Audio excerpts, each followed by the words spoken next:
I went to school for like media arts and design, and some advertising stuff. But my fiance at the time were just looking to rent an apartment. We saw a for rent sign, but like we went the wrong way on the street, which led us down to a house for sale. And the guy's phone number was on there. Like, oh, let's just for fun see how much this house is. And that realtor was on it. Within 30 minutes, he was at the door showing us, walking us through financing. And 48 hours later, we bought a house like on a whim, no money down. And this is like 2007, 2008. So like the market was crap, like everything was just bonkers. But the thing that I'm used to hearing, everyone said was, hey, you need to buy a house, you're an adult. That's what you do. You have kids, blah, blah, blah. And so kind of without really putting too much thought into it, we bought it. And then I was like, well, I need to learn how to like manage my money. Like I was never bad, but never good. I was just like breaking even all the time, which is fine. So I went Sure. online and I kept coming across like I didn't know what a blog was, but these people just saying, here's like my net worth and my savings and my debt, and here's how I budget. And it was just crazy to me because I'd never seen anyone talk about money. Um, like that raw and that real with real life numbers. And every month they'd update their net worth and say, here's what I did good, here's what I did bad. And that was just amazing to me. And so I started just reading blogs and consuming it. And it seemed kind of like a fun little game. Like, hey, here's some hacks you can try. Go try it. And then, every month you can look at your net worth and see if you're doing a good job or not, in a sense. So that's what got me started, just buying that house. And then I was like, oh, I want to try and be a millionaire. How do you go about that, right? That would be cool. And so I started just learning and trying to hack. And over the years, I realized it's more about like the lifestyle and like financial freedom per se than just being a millionaire. It doesn't really do anything. And in fact, being a millionaire is kind of boring because you actually have to save your money and not spend your money, to get to the Well, millionaire status. one, it's like the value of being a millionaire, and don't get me wrong, like better to be than not be, but like Yep. the value of that shifts. The goalposts move all the time. So it's like really in terms of creating the life that you want, you had to figure that out on the fly because you looked up and you're like, oh, this house costs a few $100,000. I've got Yeah. to get my life figured all this out. Yeah, and it's wild, and some of the tips, like even just as simple as maxing out your retirement account, right? Like when I hear retirement, most people it's just so boring sounding, and I didn't want to do that. But then they say, hey, look, if your company's offering a match, which mine was, you double your money on the spot, right? You put the money in, they match it, and you're doubling. Like even if you invest in something stupid with your investments, like it's still going to be doubled, you know? And so then I was like, oh, well, how high can I max it? Like, what's the max I can go? And at the time, I was working for this company. It was a small business, and they're like, you can put up, I think it was like to 90% of your salary into 401k, like whatever up like max the legal limit was. I think it was around 15,000 that year. And I was like, oh man, I wonder if I could like just put the number up real high, live off of savings for a little bit, max it out, double the money, and then get my regular paycheck. And so that's what kind of started. I did that, and all of a sudden money's flowing in. Now remember, everything's crashing, the market's crashing, real estate's crashing, which at the time was scary, but then I'm like, well, they say buy low, sell high. And so over the years, of course, it's gone bonkers, skyrocketed. So all that funneling money in early set me out, later on, to be a lot better off. That whole Um, time is like we could do an hour just on all the weird stuff that happened and the advice that bubbled up out of 2008. But it's like I was really fascinated. I read one thing. We won't sidebar on this for very long, but I read one yeah. thing where Warren Buffett said, "Your buddy said something along the lines of like there were basically three types of folks in 2008, and they had different outcomes. And the ones who like in terms of their investments." And Yeah. he was like, the one that ended up doing the best were the people that died. So like, and they Yeah. just their money kept going. So it's like it Right. really the ultimate lesson there is like specific to investment stuff is patience. But your Yeah. journey has been a lot more complex in terms of the strategies that you've tried to put together. Yeah. Let's pause for just a second right here at the Okay. very beginning and say um, the I think so you've had like crazy success in terms of people finding your message and being interested in the way that you share it. And then I don't think that the title of your blog, "Budgets Are Sexy," is like is a deterrent. I think it helps. And Yeah. so but you break down in there what you actually mean by that. So there's an equation that you throw out about budgets and confidence Yeah, and yeah, what that yeah. means. Can you tell us about that? Yeah, I mean, basically, yeah, budgets gives you confidence, which is sexy, as we all know. And so that confidence early on for me was trying to like figure out where all my money was going, like have a game plan and not just like put money in savings and then before the month's over, transferring that savings back into my checking so I can pay bills. It's like fake savings, like you save, but you're going to pull it out later, and it annoys you. And so for me early on, that was kind of my thing was to share. So I started sharing my net worth from day one because that was what resonated with me, seeing these other bloggers. And so my goal was to track that every month, share all the good stuff I was doing, all the stuff, bad stuff, stupid stuff I was doing. I still do this to this day, 16 years later, I just wrote a post on wasting $500 because I'm an idiot. And so even though we're good a lot of the times, we can also do stupid stuff. And I like to share both of those sides. But early on it was like there's a lot of articles and websites and blogs on money. Here's how to do it, and it's just so boring. And I think I learned early on that like you have to make it interesting or talk like a normal person about this kind of stuff. And so a lot of I kind of just shared what was going on in my daily life like a journal, but it was relating to money versus like the in-depth stuff. So I kind of call my blog kind of the stuff that hopefully gets you interested in learning more. If I talk about like FIRE, financial independence, retire early, this movement of retiring super early, like that's great. Maybe you'll hear it and then you'll go on and do deep dives in other sites that like are more like deep diving types of places. And for me, like that's how I learned was the real people talking about real numbers, and it wasn't just theory. Like you could see my net worth, you could see some months and some years, like it would plateau and it would go down. And then all of a sudden something happened, it would go up. But the long-term journey, I publicly shared it for, I think around 12 years. My goal was to hit 1 million. And then after that, my wife's like, nope, like that makes me uncomfortable. We have kids, blah, blah, blah. And so, I didn't. It's Shit. also one of those things because that threshold gets talked about a lot and it's sort of looked at in like with a a special view that it can distort like really like you're talking about. It's like again, it's like the market tends to go up if you just let things sit there. What is it, like 7%, 8% a year, something like that? Yeah. Hmm. Generally speaking, like it's not like a journey isn't a hockey stick. More normal journeys, responsible journeys aren't hockey stick journeys. They're like Yes. gently up and to the right, and hopefully you're doing better more often than you're not. Yeah, yeah, yeah. And I'll get feedback like, oh, easy for you, Mr. Millionaire. You just like it just happened. I'm like, no, look, you can see it took like 12 years. And a lot of times like I got called frugal or cheap, right? Because I wouldn't like spend money on stuff like my friends were doing. I never upgraded cars, I never did a lot of the stuff. I ate peanut butter jelly sandwiches for lunch, right? Like I cut down on the stuff that didn't matter to me, and then I focused, and I still spent money, but I focused only on like the stuff that like I really enjoyed. And I learned even lately through like minimalism kind of lifestyle, because a lot of minimalist movements came around. I started doing yoga and meditation last year. And I'm like, wow, like you can actually be happy like without that many things or that much money or stuff. And easy for me to say now, having gone through that journey. But I wish I would have known that early on, that you can still enjoy life and you don't have to wait till I hit XYZ number in order to quote retire or be like, okay, I'm accomplished, right? Like you can start living your life in more luxurious ways, say, daily. But it's that mindset of figuring out what makes you happy, your ideal lifestyle. So Amazing. Okay, so I want a quick sidebar here just for the audience. Want to let you guys know a couple of things. One is if you're in the talk, we are streaming this too, so it's like there'll be some folks who are tuning in who are not in the room.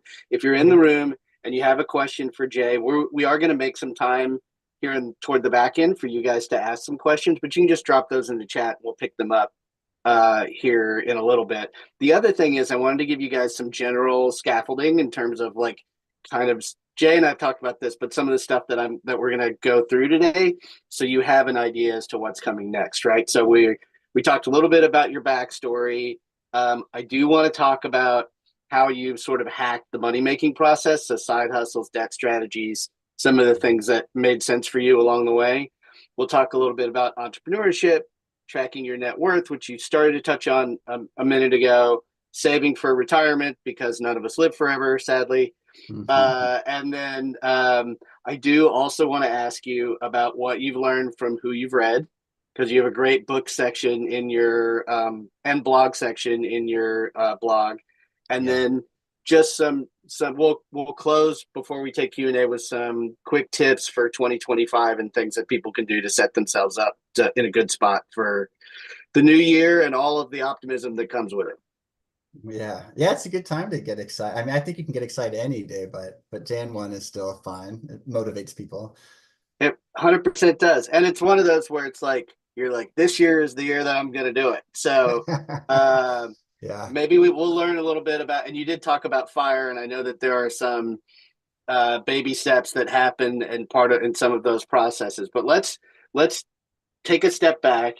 And I want Yeah. to talk a little bit about like, so I think one of the benefits of trying to figure out your budgeting approach without having formal training in that area and going like, oh, I got to pay for a house is Yeah. Yeah. like Yeah. you have to get really disciplined really fast, Yeah. and you have to be open to thinking about things differently. So, what Yeah. were some of the strategies that you employed in the beginning to try and make sense of it all? And then you've also, another plugging another section of your blog. I think the side hustle stuff is really fun. So we Yeah. can touch on that, but maybe first debt. Yeah, yeah. I think the first thing I'd never had a budget or really like anything. And so I just had to figure out where all my money was going. And it sounds so stupid and simple, but a lot of people, I mean, I have people in their 70s and 80s that don't know still. Like they'll read the blog and be like, I don't even know what a budget or net worth is. Like I've never put it down on paper. And they've managed to live obviously that long. But it was pretty empowering. Like I just literally like on a spreadsheet tracked all my credit cards, due dates, how much I owe, what the percentage was that I was paying on, I only had like one or two, but all the mortgage stuff. And it became this game where it was like, all right, this debt is, at 5%. This debt is at 7%, right? This one's at 2%. Like, how do I best pay it off and what order, right? And so wrapping my brain in where all my money was going and not going, it wasn't going to savings and investing, too much, was important. And the nice thing with money is you have two sides you can work on. You can have getting, paying off debt, lowering expenses, or you can work on earning more money, right? And so some people like I like can't make more money, or I'm strapped, or I don't have the time, or I'm working three jobs already. So the only other option at that stage of their life, and these are all stages and seasons, right? We change over the years, so nothing's ever permanent, which I like to remind people of. But then you got, the debt side and expenses, right? Like a lot of people, oh, I need this and I need that. And there's some cases where, like I'm around a lot of the homeless community, and that's a whole different situation. But for people that are probably watching this that have computers at home and internet and everything, like we're all pretty well off in the grand scheme of things, right? So that's the audience that this is mainly for. You could focus on the debt and the expenses stuff. And so for me, once I figured out, all right, here's what I owe and my expenses, what can I cut out? And I started doing things where I would just, pay off a debt and I'd round up. So if the monthly payment was $130, I'd always round up to the next 100. So I'd always pay off 200. If it was like $88, I'd always pay off 100. And so that alone started paying more of the principal off, which made it faster.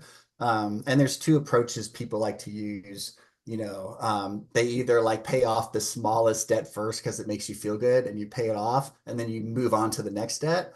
And that's kind of like the feel good, type way, which I do. And then there's the mathematically correct, which is the one that's going to save the most money at the end. And that's working on the debts that have the highest interest rates. Um, so whichever way you go, first figure out what you have, then work out the plan, and then it's like you want to turbocharge it, right? You want more money flowing into paying off the debts, or if you're done with debt, flowing into investments. So then it's looking at everything that you're spending on, right? Your wants, your needs, and this is where it's kind of depends on your personality, depends on your lifestyle, and really depends on like how bad you want it. I have lots of people like, oh, I wish I could work from home or be a blogger or this and that. And the truth is you can, but like you have to go all in and you really have to like at some points you have to sacrifice, right? And maybe it's not worth it to you, right, to do that. And so going through this mindset and figuring out where the money is, then you go through the expenses. And I did something called challenge everything, where like I would look at my phone, I look at my insurance, I'd look at like credit cards, like anything that I had like control over. And I would say, okay, like I had an iPhone and I think it was with like AT&T or Verizon. I don't know, I was paying like $180 a month for it, right? But that's what we all do. Like we all have them, right? And I was like, I love my iPhone. You can't pry it from me. But then I was like, well, can I still get like 80, 90% of the value? Like I want a phone, I want a smartphone. Now, does all smartphones generally do the same thing? Like, yes, right? And so I said, all right, well, if I'm getting the bulk of the value, can I lower expenses? And I found a place, it was called Republic Wireless. Now I use Mint Mobile, and the my monthly payment is like $25. I switched to Android for 6 or 7 years. So every month I was saving what, 130 dollars a month, just continually. So that was crazy because at the end of the year, I would track how much I've saved from doing one-time work. Now, granted, switching your cell phone is annoying and that takes you hours, right? Like it's horrible work. But if you're like, well, I'm going to save over $1,000, maybe it's worth it to you. Yeah, well, Um, it's one of those deals where maybe it's really painful at the beginning, but it feels pretty good when you look back on it several months later. Let me yeah. ask you, there's a great pull quote about debt that you didn't write, that somebody a blog that you wrote, and Okay. I don't know who wrote it, but like but it's great pull quote, so I wanted to ask you about it. Okay. And it says the most important thing to note is that cutting your spending rate is much more powerful than increasing your income. The reason is that every permanent drop in spending has a double effect. It increases the amount of money that you have left over to save each month, and it Yeah. permanently decreases the amount you'll need every month for the rest of your life. So Yeah. I don't know who said that, but I that's a know. great quote. Like, Yeah, I think that was Mr. Money Mustache, if you all know okay, that website. yeah, And he's pretty hardcore. Like he hustled, banked, money for 10 years and then retired at like, I don't know, 33 or something. He's like the godfather of the fire movement. yeah, But yeah, and the trick is too, I should say, you only save the $100 if you literally move the $100 or whatever into savings or investments, right? A lot of people will say, "Oh, I cut it, so I'm saving," but then they go deploy it elsewhere. They'll spend it on eating out, or they just don't take the second step, which is equally important, of putting it somewhere. Pay off debt helps your overall net worth. And net worth, by the way, is like all your assets, savings, investments, like everything that's valuable minus all the debts and liabilities and stuff that you pay out, right? And so whatever that difference is your number. And so again, the beautiful thing with this thing is you pay off debts, that helps your net worth grow. You add savings or investments, that also helps your net worth grow. And after all these years, like I only hardcore budgeted and I only tracked where all my money was going, like through a spreadsheet, like every item for about 3 months. And after that, I really got a sense of where it was going. So I stopped. And then I think I budgeted for 8 or 9 years. And then I stopped and I just focused on net worth because that number alone helped me know if I was generally doing good or bad. And so that was my tracker. But tracking it's important regardless of what you do, just to see and to make yourself feel good, quite honestly, that you're making progress, you know. Um, and so yeah, I mean, like all so yeah, so I started paying off, I swapped cell phones. I started like insurance. I would just call 3 different places and find a place that was cheaper. And that was, incrementally. And even when we talk about retirement, like the reason most people work is to make money. And then after X number of years, I'm going to stop working and live off of my investments or my pensions or whatever you have. Right. And so you live off of the interest or the paychecks coming in. And so the trick is like the least amount of money you need to live on, which is going back to that quote, the less you need of a nest egg, right? Like if you can live a perfectly happy life to you, maybe not compared to someone else, at 30 or 40,000 a year, like you're not going to need as much as someone that needs, 100,000 or 200,000 a year to live, right? like because you need incrementally, and the general average we talk about in the fire space is 25 times. So if you need, $100,000 a year times 25, what is that, 2.5 million? Is that Yep. approximate? Yeah. So that's Yeah. that's what your nest egg needs to be. Invested money too, like in something that's paying you a return, right? And the thought is that number comes from like a 4%. Like if you yearly take out 4% to live off of, which back ends 25 times, that's generally what people shoot for. And then you can adjust it based on your lifestyle or I want like a fatter lifestyle. So I'm gonna, you know, save up for 3 or 4 million. But again, the less money you need, the less you need to retire. You can retire faster and not work it if you don't want to. Let me ask you a question. So the Yeah. specific to net worth, like Mhm. if you do you, is a net worth tracker one of the spreadsheets that you have on your site? Yeah, yeah, I have a network tracker. Yep, yep. Yeah, I thought you did. And a fire So tracker. There's a couple different spreadsheets you can poke around. Yeah. okay. Anyway, so if somebody is out there and they're like, okay, maybe this net worth thing is pretty important for me to get my head around, like Yeah. how I'm actually doing, Yeah. like how would you recommend getting started for those folks? I mean, yeah, for me, I mean, I would literally just take out a piece of paper and a pencil, and I would go log into all your accounts and just copy the numbers, on one side of all your savings and investments and the other your debts, or if you want to do it in like a Google Doc spreadsheet, if that's more comfortable. Like anything, it doesn't really matter. Just getting it all down first is what's important. And then you can use other spreadsheets that have graphs and, fancy things to track and stuff like that. But it's really nothing too crazy. And I'll tell you this too, tracking your money for 3 months, like you really get a sense of who you are and like what you do in life. Like I didn't realize I was spending on stuff. And for me, I realized I kept going to like I took a no spend challenge. So basically for 1 month, I wasn't allowed to spend money except for like food and like necessities. And like I was amazed how many times I physically ended up at a store just out of habit. Like, oh, I'm bored. Let me go to the mall. And then like I get there and I'm like, wait, I can spend money. Like, why did I come? Like it's just like such a habit. And now with internet, more and Amazon and everything, it's even, like some people that are trying to stop spending, they'll just deactivate their accounts or take their credit card info off. So like it physically creates a barrier for them and it reminds them to not, so there's all these kind of like hacks you can do. But really you learn a lot about yourself when you see where everything's going. And it'll make you some parts like you might get mad and pissed off at yourself, right? And then sometimes you might be proud of yourself, like, oh, I'm not spending that much, right? And then you look at your income and you can see very fast, where you are.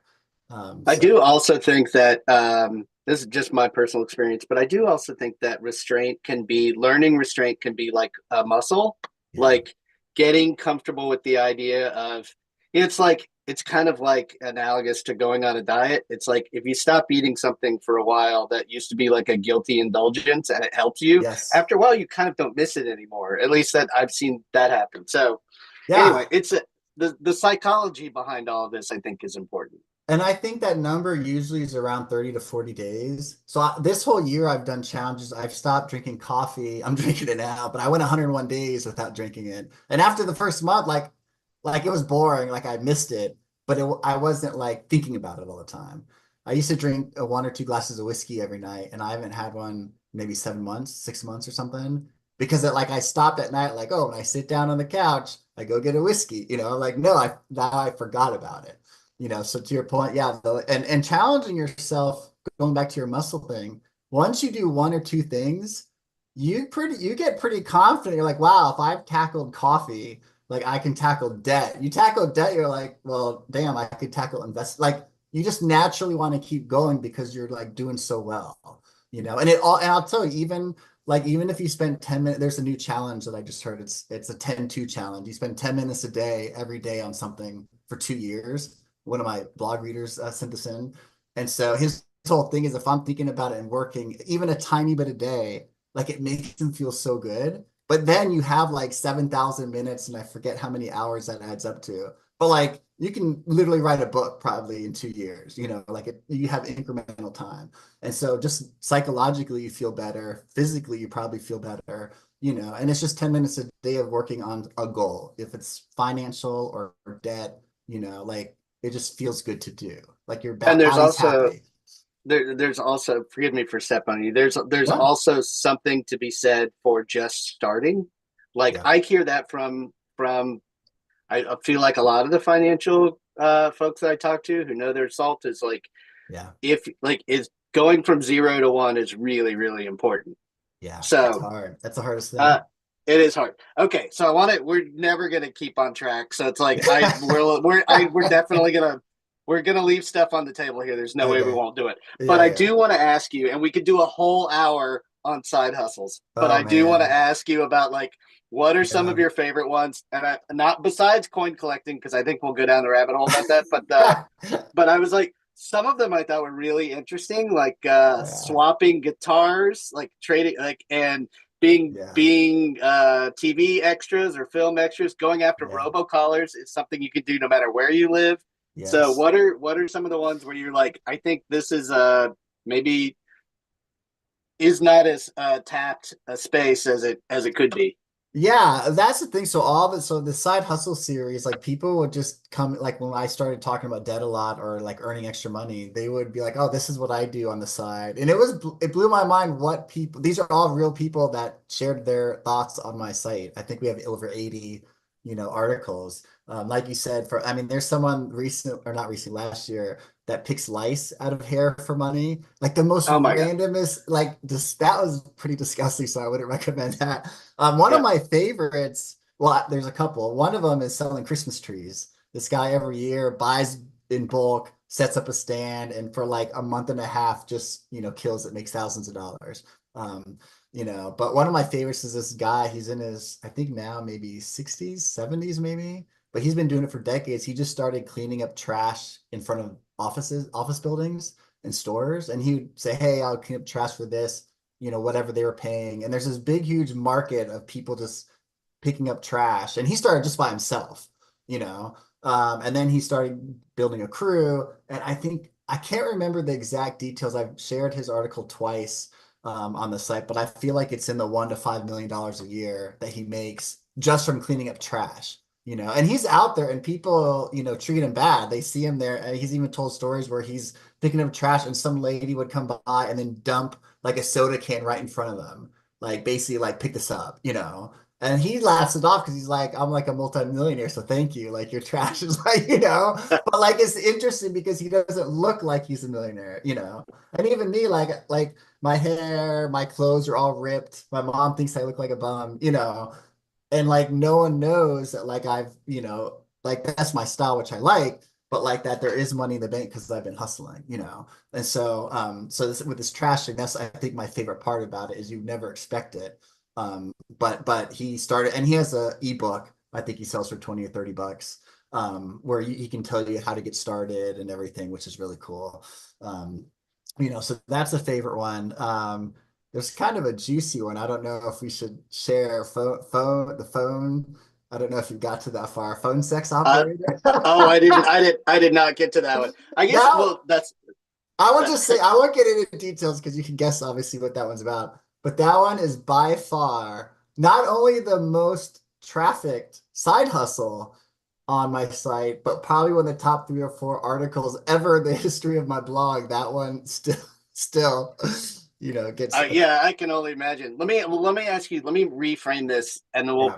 we'll put a bow on this section. But Okay. the if you are trying to figure out the side hustle that's right for you, like what mindset or strategy did you use to go find find what those little unpaved paths are? Yeah, I think your personality is big here, right? Like I like to do things I enjoy, so I'll take less money for an enjoyable thing than a lot of money for something I don't like. So I think figuring out like what you're good like, I mean, we paid a lady who just started a side business taking photographs of families, for like the fall picture kind of stuff, right? And I think we paid her like 200 bucks and it was literally 15 minutes. And she sets 15 minutes back to back, like 6 of them every Saturday and Sunday. So she makes thousands of dollars. I mean, she's a good photographer for sure, and the camera, like, and you have to know what you're doing. But I'm sure she started at 50 bucks, and did it. And so, like, she just enjoys photography and she does it on the side. There's other things like you mentioned. What was it? The robocalling thing. right? Where this guy, like he hates robocallers, and there's a whole lot, there's all these laws they have to follow, and if they're not following the laws, then he can sue them basically, and they can settle for thousands of dollars so they don't have to go to court, right? So he'll spend like 10 or 15 hours per robocall or whatever it is, spending time researching it and then get a bigger payout, but he's just that's like his thing that he just can't stand. And so it's like a double win for him, right? Like I would never do that. So your personality and then the time commitment, and I would start by thinking like what people say that you're good at, right? Like, oh, I could never do that, or oh, I wish like I had, I met someone that walks dogs in my community, and she just started walking dogs, and now it's her full-time job. Like she quit her job and just walks dogs, you know. So it's a risk, and it takes more time, but again, like your personality and the time commitment, um, are important. Totally makes sense. Okay. So in terms of entrepreneurship, again, Yeah. this is another like long thread that we could pull on, but just generally speaking, and like sort of global terms, like if you're running a small business or if you're thinking of starting a small business Yeah. and you want to bear your overall financial life in mind, like what's the mindset that you're going into that with? What are the things that you're looking for in terms of yeah, trying to make the right decision to set yourself up for success?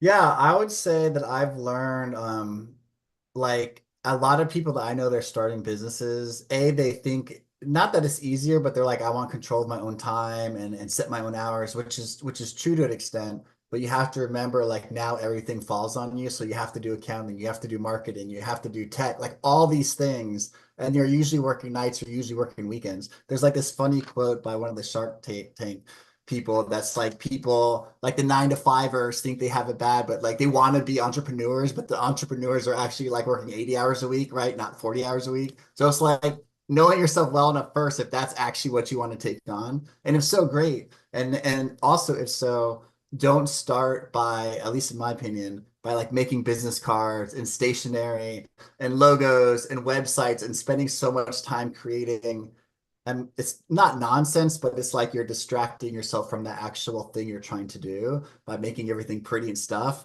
And so I would start on the hard thing first. If you're building a product, just start telling people you're building it, right? And you can make a website that says, hey, this product's coming as soon as I have 100 people signed up. Or you can even say, hey, I have a product, use AI to build a mock-up of it. And if enough people buy it or sign up, then go build it. Like kind of work backwards. Like start telling everyone what you're doing and more importantly, ask for the money because people will tell you they buy it. Oh yeah, I totally get that. But then when it comes to the money, they don't, right? Which is important. All this stuff is important in the beginning, not after you've spent gobs of money and time building business cards and websites, fancy stuff just to show something that doesn't work. So it is scary and it is going for the ass, they say, and putting it out there. But I think if you get people like, oh, this is great, this is awesome, like start emailing them, start talking to them, start building it and constantly going back to them versus just say, oh, I think the world needs this. And then they do all this work and they find out that it doesn't, or you're not cut out to run it. You know what I'm saying?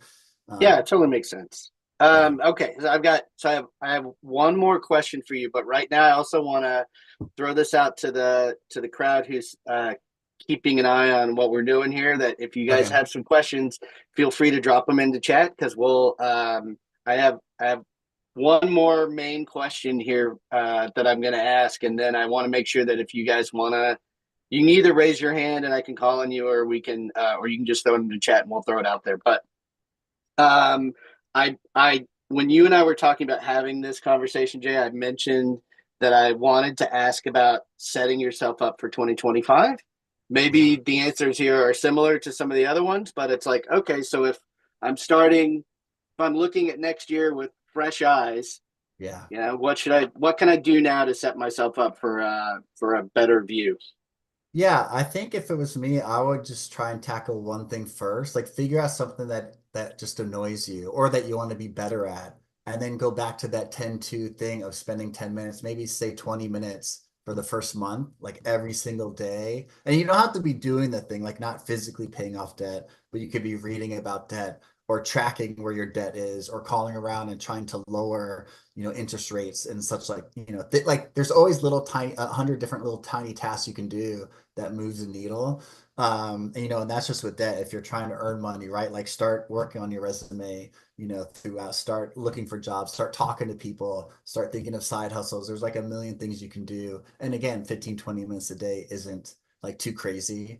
So that's one thing. And again, focusing on the one thing, and then if you accomplish it or get close, you can move other things and move on and just keep snowballing, the needle. And it can maybe just like, I just want to work on my finances this year. That's my main goal, right? General finances. All right, great. So every day do a little part, whether it's debt, savings, investments, cutting expenses, right? And maybe like it's this thing called like the bare bones budget, like kind of figure out like what's the least amount of money you can live off of and be relatively happy, right? Like don't like deprive yourself, but you can probably, 60-80% is probably all you really need, and the other is fluff and maybe makes you marginally happier, but like a bulk of it you can, a lot you can cut off. So I think if you think in terms of that, and then, start adding on, right? Because once you know the numbers, then everything else is just backdating it, right? Or if you're like, I'm tired of working, I've been working for 30, 40 years, I want to think about retiring, figure out what that number that you need and then work backwards and see how far you are. And that goes with investing too. I mean, there's people that like I invest in index funds because like I like a boring route that just generally slowly goes up over time. So I invest in the whole market. If the whole market's going up, my money goes up. If it's all going down, it all goes down. But I believe generally that it's going to go up over time. Some people I know like love Tesla, love NVIDIA. They love all these things, and so that's their, mode. But there's pros and cons. So again, knowing yourself and figuring out like I need this money in 10 years. Maybe I need this money in 2 years if I want to buy a house, and so that would change. You're not going to invest in crypto if you're going to need the money next year, right? Because you just never know, and so you might do something more conservative. But yeah, the spending 10 or 15 minutes a day on a one main goal is probably what I'd recommend. So I told you this was the last question, but it was not the last question. I have two more questions. No So this is problem. this is what happens. So one, I meant to ask you on the 20 money questions to ask your partner. How did your wife do? Because I read the headline, I but I don't didn't remember read the that one. article. How long ago is that? I don't know, like a few years ago, but it was like you found this article that Uh-huh. was 20 money questions to ask your partner, and then Okay. you put your wife on the hot seat. And then I was like, Okay. I'm just gonna ask him about it instead of reading it. So I anyway, don't. if you don't remember, you guys are still together, so I'm sure it worked out fine. But Yeah, yeah, yeah. Yeah, I think there's yeah, like 1,100 articles or something. And so I can't even remember. I can tell you yeah, this though, in relationship stuff, like she hates dealing with money, And so like thank goodness I enjoy it because we balance each other out. But she doesn't like it's called like a poverty mindset. Like she's always worried about money, even though we have money and we're fine, it's still in her mind, like it still makes her nervous. So my job is to convince her, hey, we're good. Hey, worst case scenario, this we could do.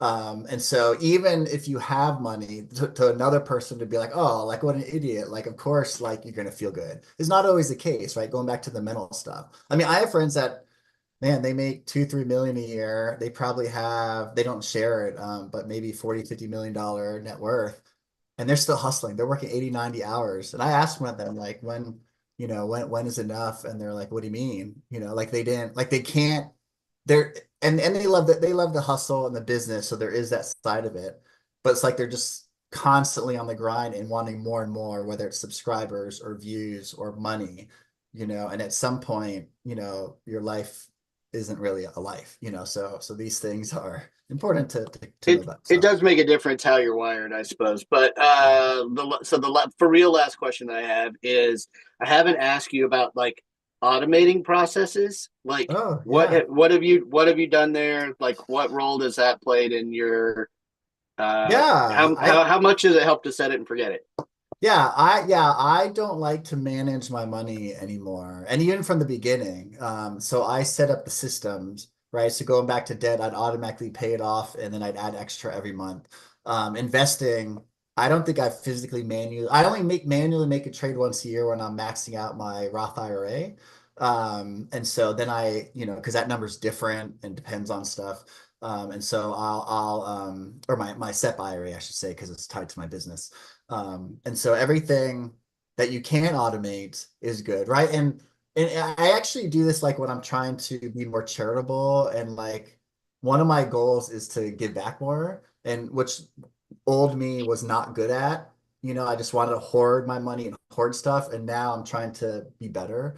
And so interestingly, like if I set it, and this is for expenses, right? This is bad. If you have an expense, it's a subscription expense. It keeps hitting you and hitting you, and most people are lazy and don't cancel, or they don't even know they're paying for it, right? Like that was my $500 mistake. I paid for something $100 a year for 5 years until I realized like I don't even use this. Why am I paying for it, right? But for Yeah. giving, it's nice because I try and give $20 a month to like my favorite organizations. And so I automate it, and then it forces me to give because I don't have to remember to go log in and then reconvince myself to give. I know I want to give, so I need to trick myself to not give, so it works in that regard too. And so yeah, so automation is pretty and the only thing I wouldn't automate is like like if you have big balances on credit cards, so, and that fluctuates a lot, you don't want to accidentally screw yourself and then go into your debt and or have to, your paycheck's all messed up. So the stuff that's like the same amounts, every time is the smart stuff to automate if you're comfortable with it. Yeah, totally makes sense. Okay, amazing. All right, gang. So if you guys have questions, now would be a good time to throw them out. Well, I'm not going to put any of you on the hot seat, but I do want to give you an opportunity to ask Jay a question if you got some. We tried to bake in just a little bit of time. We're already running a little bit over, so um, Yeah, and if you're not it's a comfortable saying it here too, like you guys can email me, sure. jay@jmoney.biz, or find me on social. I'm always around. What I like about this whole thing is the community and just one-on-one talking kind of stuff, just so that you guys know in the future too. Yeah. Okay, so I'm gonna assume if nobody raises their hand that they're not comfy doing that here, which is Yeah, fine. that's So right. cool. Yeah, by all means, reach out to Jay. Do check out his blog. If for another now, I have to go back and read that article about how your wife did on that quiz, but it's chock full of really great, fun, easy to digest stuff that's really helpful. I do want to tease before we're gone. We've got a lot of interesting programming coming up, but one thing that I think that you guys might get a kick out of, we do a money map spotlight session where we have expert users come on and show us around the way that they set up their sequence stuff. So we've got a guy named Garen Phillips. He's going to do one on December 11th where he walks us through his with a sort of small business bent. And then we're going to do a similar community conversation with Jen from the Frugal Friends podcast on December 17th, and she's great. So anyway, I for now, I just want to triple thank you for spending a little bit of time with us. I hope Yeah. everybody who has taken this in makes lots of giant $1 bills to see them through the holidays. Yeah, yeah, yeah. Thanks for listening, everyone. Again, reach out anytime. Happy to answer questions or share stuff. Yeah, thanks for having me. I love no one likes to talk about money that much, so I appreciate the discussion. No, it's all good. Well, I'm gonna send all of you who RSVP'd for this just a really short 3 question questionnaire after it's over, so you can let us know like how it worked for you and how we can continue to evolve these. But I really, what is the joke that I always make is that when you get off airplanes, they go, "We know you have choices when you fly. I know you guys have lots of things to do." So I really appreciate you spending a little bit of time with us. And Jay, just super grateful for your insight. And I wish you nothing but smooth sailing on your continued exploits. Thank you. I appreciate it. Thank you. All right, guys. Have a great rest of your week. And if I don't see you before then, have a terrific Thanksgiving. Happy holidays.